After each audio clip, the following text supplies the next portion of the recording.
এরকম তো এসে পড়লাম আরও একটি নতুন রেসিপি নিয়ে। তো আজকে রান্না করব ইলিশ মাছ দিয়ে আলু বেগুন দিয়ে। এবার শীতে হলো ইলিশ মাছ দিয়ে আলু বেগুন দিয়ে খাওয়া হয়নি এখনও। তো চলুন রান্নাটা শুরু করে দিই। তো এখানে আমি কড়াইটা বসাই দিচ্ছি। কড়াইয়ের পানিটা শুকিয়ে গেলে আমি এখানে তেল দিয়ে দিব। আর বাইরে খুবই শব্দ, গ্রাম দেশ তো, বাইরে বাচ্চারা খেলাধুলা করে, এই জন্য একটু বাইরে শব্দ আসে, তো কিছু মনে করবেন না।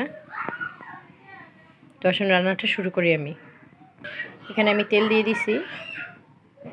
তেলটা একটু গরম হলে তারপর পেঁয়াজ মরিচ দিয়ে দেব। এখানে আমি পেঁয়াজগুলো দিয়ে দিছি।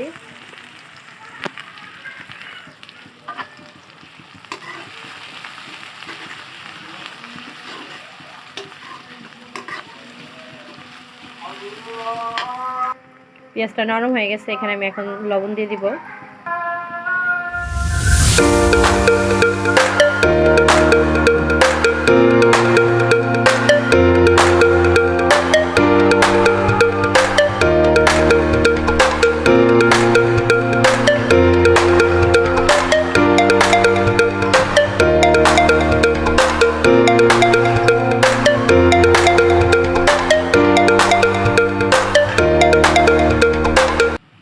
তো এখন দিয়ে দিচ্ছি আদা রসুন।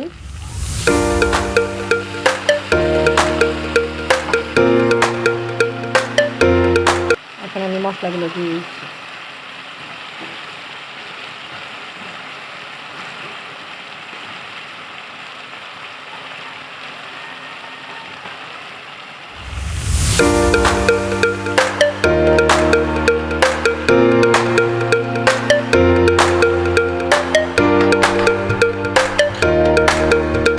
মশলাটা এখন এই যে কষাতে থাকবে একটু। মশলাটা কষানো হয়ে গেলে আমি সবজিগুলো দিয়ে দেব। তো এখন সবজিগুলো আমি দিয়ে দিব। এই যে সবজিগুলো আমি দিয়ে দিয়েছি। এখন একটু সবজিগুলো নেড়ে দেই। সবজিগুলো একসাথে মিক্স করার পর আমি ঢেকে দেব। সবজিগুলো একটু কষতে থাকবে। সবজিগুলো কষানো হয়ে গেলে তারপর আমি ঝোলের পানি অ্যাড করে দেব। সবজিটা আমি এখন ঢাকনা দিয়ে দেব। তো এই যে আমার সবজিগুলো এখন কষানো হয়ে গেছে, আমি ঝোলের পানি দিয়ে দিব।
তো আমি এখন ওইখানে মাছ দিই নেই, সবজিগুলো আর একটু সিদ্ধ হবে। তো আমি এখানে মাছগুলো দিয়ে দিছি। কিছু মাছ কাঁচা দিয়েছি আর কিছু মাছ হলো ভাইজা তারপর তরকারিতে দিব। তো এই যে তরকারি রান্নাটা আমার হয়ে গেছে।